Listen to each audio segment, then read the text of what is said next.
Everyone, good morning. आणि आजपासून आहे श्रावणातला पहिला सोमवार आणि तसंच नागपंचमी. तर सर्वांना श्रावणाच्या आणि नागपंचमीच्या हार्दिक शुभेच्छा. तर नेहमीप्रमाणे मी गेली होती वेदांशला स्कूलला सोडायला.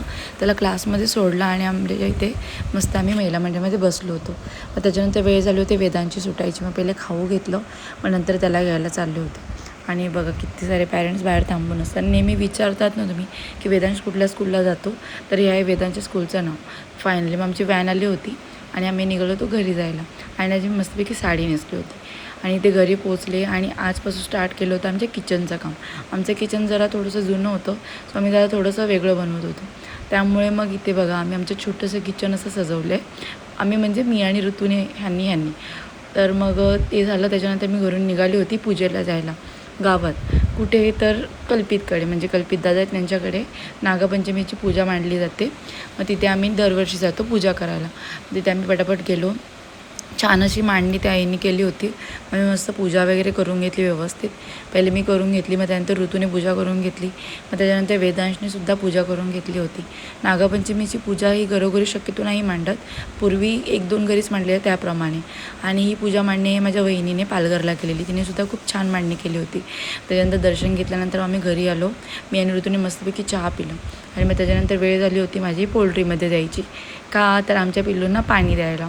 सो मग पटकन पोल्ट्रीमध्ये पोचली, त्यांचं पाणी वगैरे चेंज केलं आणि मग पुन्हा घरी आली रिटर्न. आणि संध्याकाळ झाली होती, सो चहा बनवायचा होता. आणि आज दुधाचा चहा होता कारण घरी माणसंसुद्धा होती कामाला. मग मी एक साईडला चहा बनवत होती आणि बाहेर इथे ऋतू जरा डबे वगैरे पुसून घेत होती. मी ते आम्ही चहा वगैरे पिऊन घेतला आणि इथं मस्त वेदांश पण खेळत होता.